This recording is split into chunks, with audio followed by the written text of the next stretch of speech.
Destiny TV.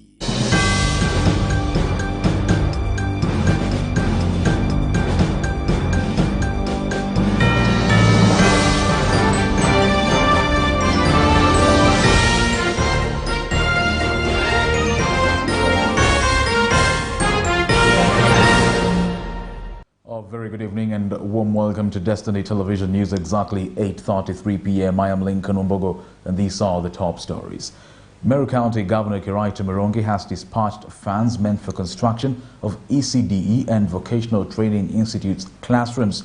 Speaking during the event, Kiraito has urged the beneficiaries to be diligent in their dealings, adding that leaders need to be comfortable when schools reopen in January. However, bursaries will be released when schools reopen to avoid misuse.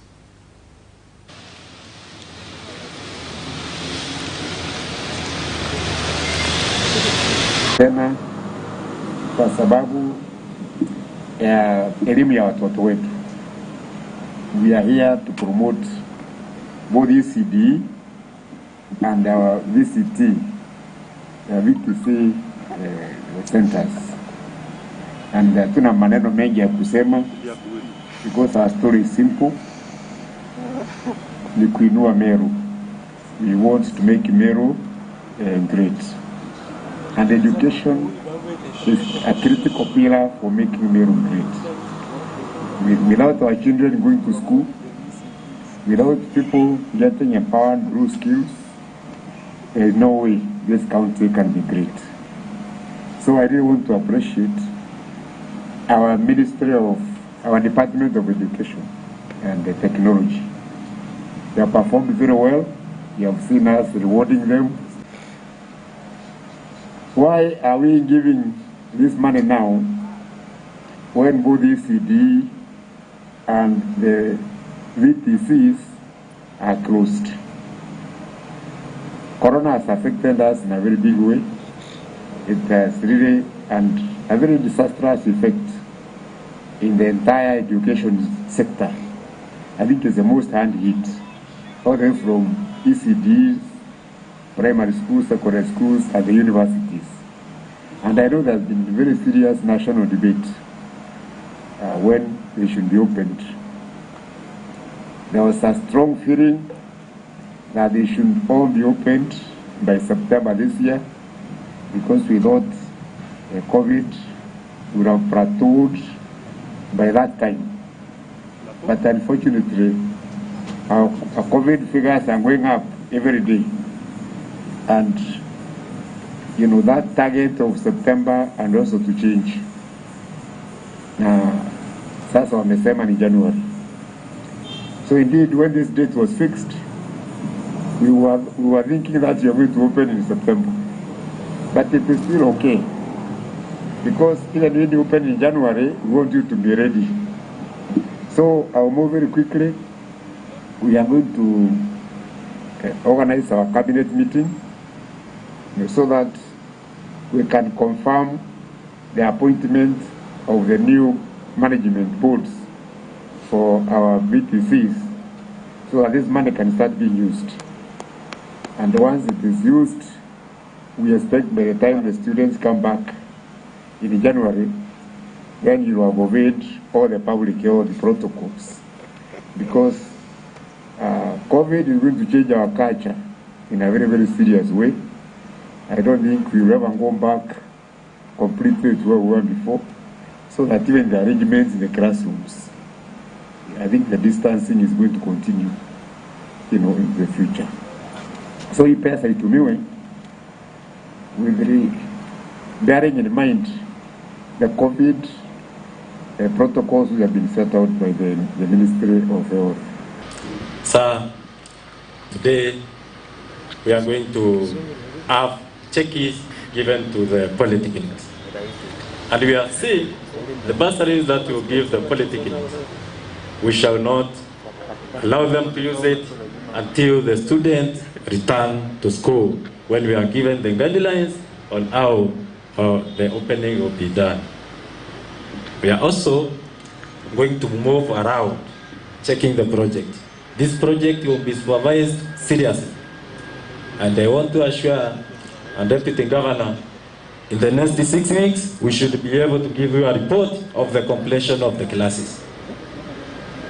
Because we don't want people where the money may be disbursed and they mismanage the government fund. Of infrastructure in terms of classrooms and other infrastructures that are required, because now I think we need a smaller number of children in the classes as opposed to what was happening before. So this is really very timely, na tunataka kusema serikali imefanya kazi mzuri kuleta hizi pesa wakati huu ili watoto wetu wale wazazi ambao tunawakilisha waweze kufaidika. For construction of classrooms, makofi tafadhali. And still in Meru County, the Assembly Majority Leader Victor Karethi has urged the Senate to make sound decisions in the revenue allocation bill, citing that no county should be on the losing end. Karethi has expressed fears of having county government's agendas stalled due to delayed funds, a debate that has been discussed 8 times now.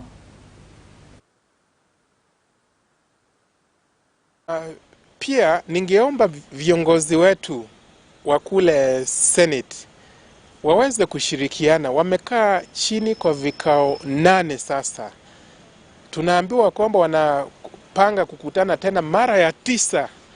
Tunawaomba hii maneno waweze kusuluhisha kwa haraka iwezekanavyo. Sisi tuna imani na wao, wasituangushe, wasituaibishe. Waweze kukaa chini, wakubaliane.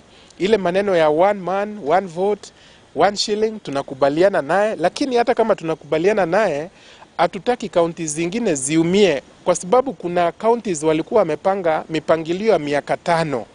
Kwa hivyo kama hii formula tunaleta, wache iwe sasa county kama Meru ile pesa wanatarajia kuongezewa, ikiwa kuongezewa, si tusikie Tharaka Nithi ati imepunguzwa, ati Isiolo imepunguzwa. Hapana, nieri ikuwe constant, alafu wale wako na wananchi wengi iendelee kuongezwa. Hiyo ndio maombi yangu, na tutarajia kwamba pale kwa national leadership, His Excellency the President, who we respect immensely, and the right honorable Prime Minister wetu ambaye alikuweko, tunawaheshimu, na pia kiongozi the Deputy President na viongozi wengine, tafadhali waweze kuzungumza, waweze kuweka maslahi ya Wanakenya mbele, ndio tuweze kuendelea sawa sawa. Asante.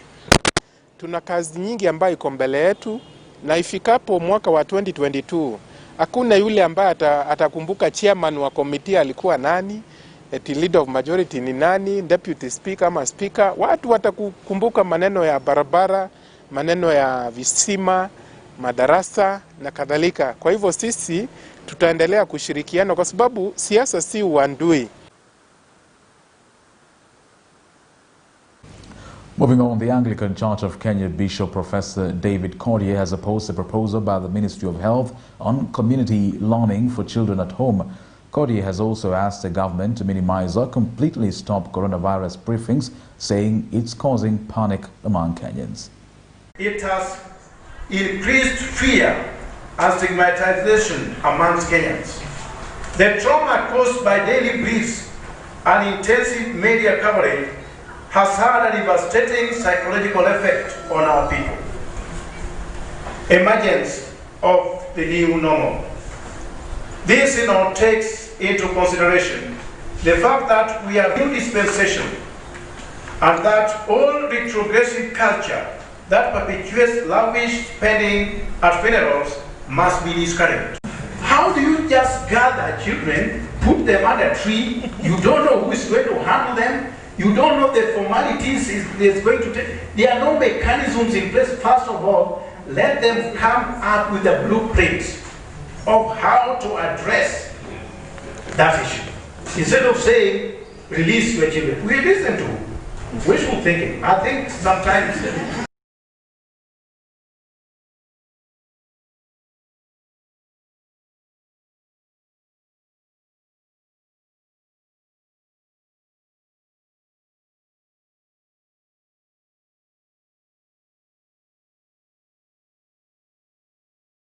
Secretary George Magoha has opposed teachers' demand for PPEs in implementing the community-based learning plan.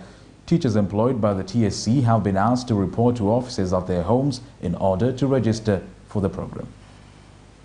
the problem that we are inundated with at this particular time is global.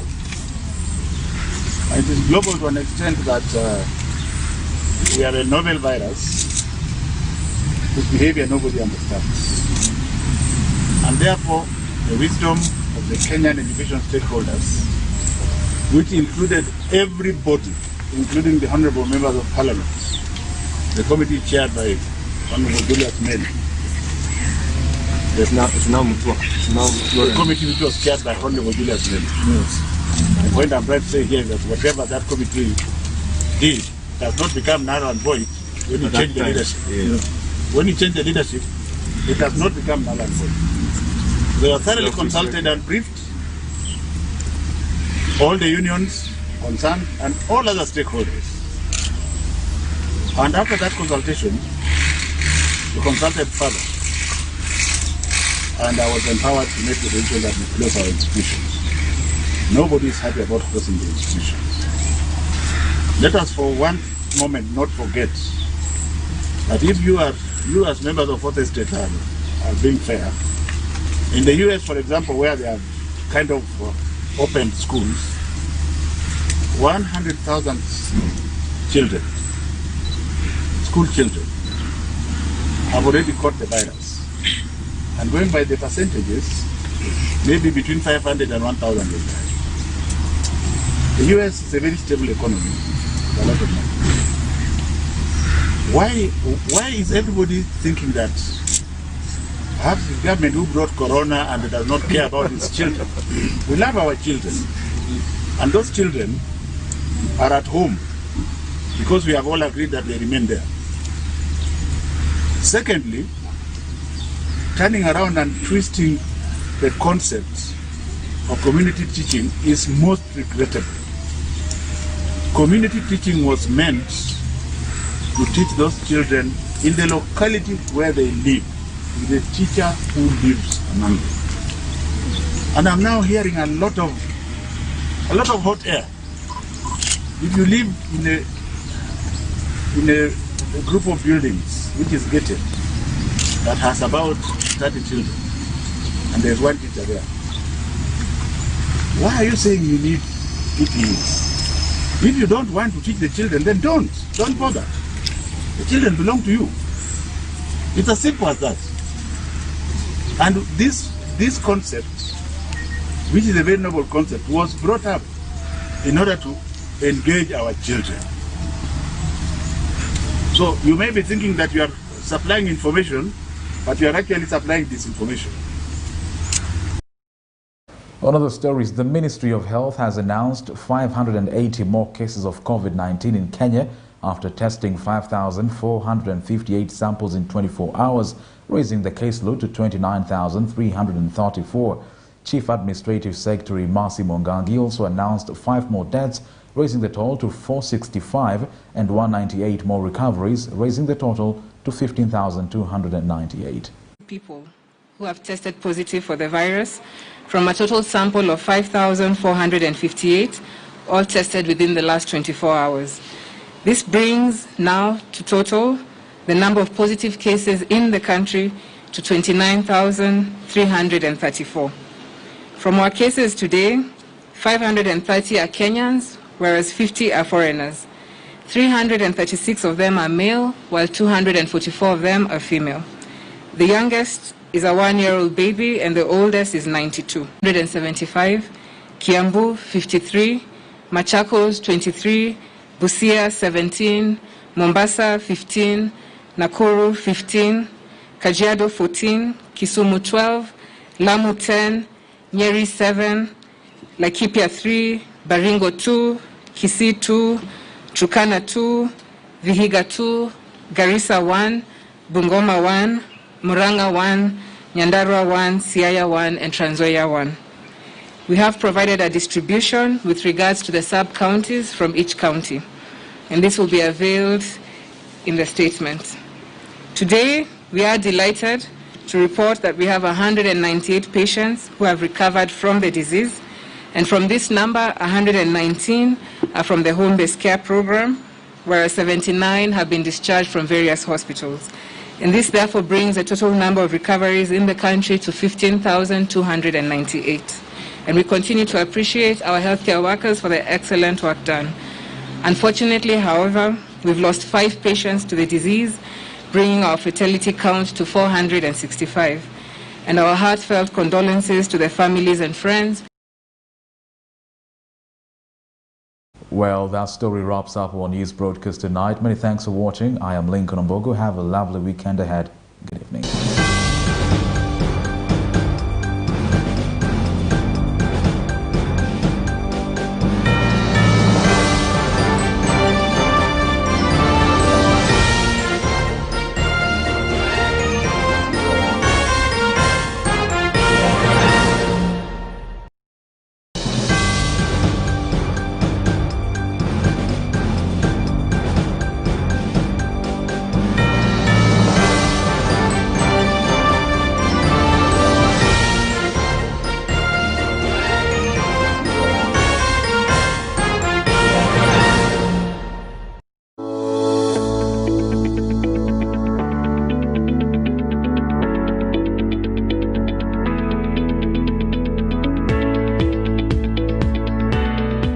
Are you looking for an apartment in Meru? We've got you. Located in Kaga area less than 2 kilometers from Makutano Shopping Center along Meru Maua Highway, adjacent to LR petrol station and a Bushmeat supermarket just 10 meters from the tarmac. These 1-bedroom apartments will calm you with the beauty of the brick exterior matched only by the